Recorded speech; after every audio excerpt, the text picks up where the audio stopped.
C'est vrai que d'être parrain, et je sais combien c'est important pour les sportifs, pour les équipes, on ne se rend pas compte de l'aspect économique qui est de se déplacer, les inscriptions à des compétitions. Et c'est vrai que pour toutes ces choses matérielles, économiques, il y a besoin d'aide. Et c'est vrai que la fondation, elle est capitale pour que, en plus des entraînements, en plus de temps passé à souffrir et à progresser, tous ces sportifs puissent se réaliser en participant aux compétitions et en montrant leurs valeurs, en valorisant l'université par des titres.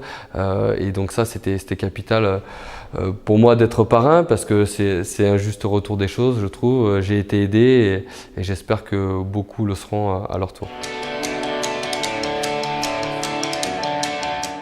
Donc c'est des études qui ont duré à peu près 6 ans au lieu de 3, où on a dû aménager en fonction de mes entraînements surtout et des matchs. Donc j'y allais quand je pouvais, mais j'étais quand même dispensé d'assiduité, ce qui me permettait, avec des camarades qui étaient sympas, de photocopier les cours, de prendre éventuellement des cours de rattrapage à différents moments de l'année et de passer les partiels un peu à la carte, des fois en même temps que les autres, des fois directement en rattrapage en septembre, ou des fois avec des sessions complètement aménagées.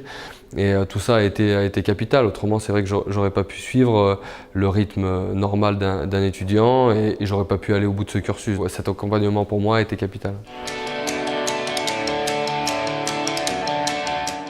Quand on arrive à l'université, on se retrouve en difficulté par rapport aux autres étudiants qui sont en avance, qui suivent les cours régulièrement. Donc on a cet aspect où on se remet en difficulté, cette fois intellectuellement, où on essaye d'accrocher le wagon, on est très à l'écoute.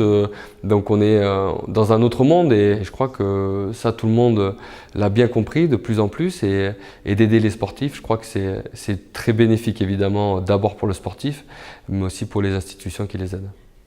Concilier passion, volonté, parce que c'est énormément de volonté et de prise sur soi-même que de s'entraîner, que de gérer les études en même temps, tout en sachant que c'est beaucoup de difficultés. C'est pas la simplicité que de choisir une voie ou l'autre.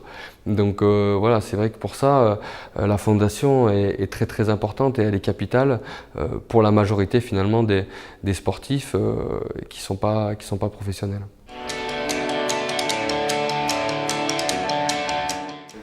J'ai eu la chance d'être en cours avec Pablo, qui fait partie de l'équipe de France de rugby handisport, et qui m'a fait découvrir un peu ce milieu-là, et découvrir que le sport de haut niveau, c'est aussi le sport handicapé.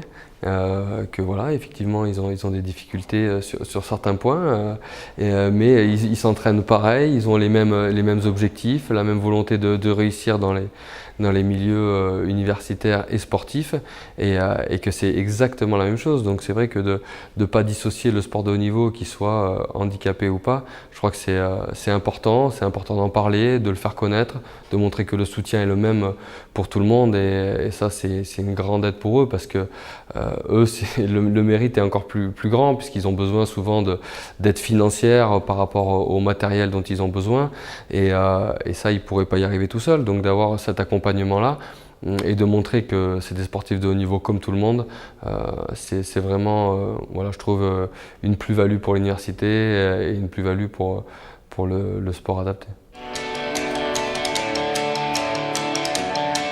On développe Team One Asia. Parce qu'en fait, on a eu l'opportunité de faire travailler tous les expatriés qui sont à Hong Kong. Il y en a beaucoup qui ont des grosses sociétés et qui sont très attachés au rugby. Et du coup, en fait, on vient d'ouvrir un bureau à Hong Kong, ce qui va nous permettre de faire de l'événementiel là-bas, de faire des stages rugby, de faire les premiers matchs de rugby à Hong Kong entre clubs français et clubs étrangers. Et puis eux vont venir sur des tournois à destination, des choses comme ça. Donc voilà. I don't believe